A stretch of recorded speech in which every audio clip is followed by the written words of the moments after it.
අපේ පොළොන්නරුව රෝහලේ ළමා රෝග ඒකකයේ ගත්තාම ඒකට පුංචි අඩුපාඩුවක් වෙලා තියෙන මේ ළමා උයනක් සාදා ගැනීම අපි හැමෝටම අවශ්‍ය වෙලා තිබුණා. මොකද කලින් ළමා උයනක් තිබිලා තියෙනවා පොළොන්නරුවේ. නමුත් මේකේ ඩෙවලොප්මන්ට් යනකොට ඒක අයින් කරලා තියෙනවා. දැන් අපි දෙවෙනි තට්ටුවේ තමයි අපේ ළමා වාට්ටු දෙකම තියෙන්නේ. ඉතින් එතන ළමා උයනක් හදාගන්න සුදුසු ස්ථානයක් දැන් අපිට හම්බෙලා තියෙනවා. ඒ නිසා ළමා උයනක් සාදා ගැනීම සඳහා අවශ්‍ය මූලික අරමුදල් සොයා ගැනීමේ ප්‍රශ්නයක් අපිට ආවා.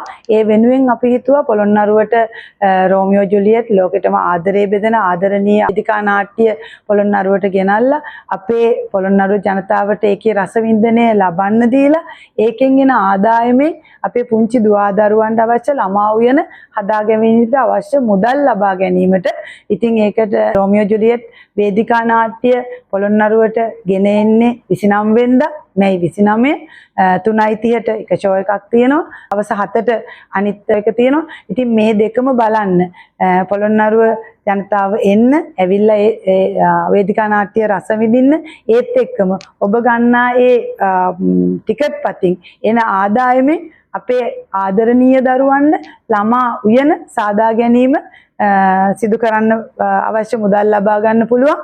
හැමෝම මේ මනුසත් සත්කාරයට උදව් වෙන මෙන් මම පොළොන්නරුව ආදරණීය අපේ ජනතාවගෙන් ඉල්ලා සිටිනවා.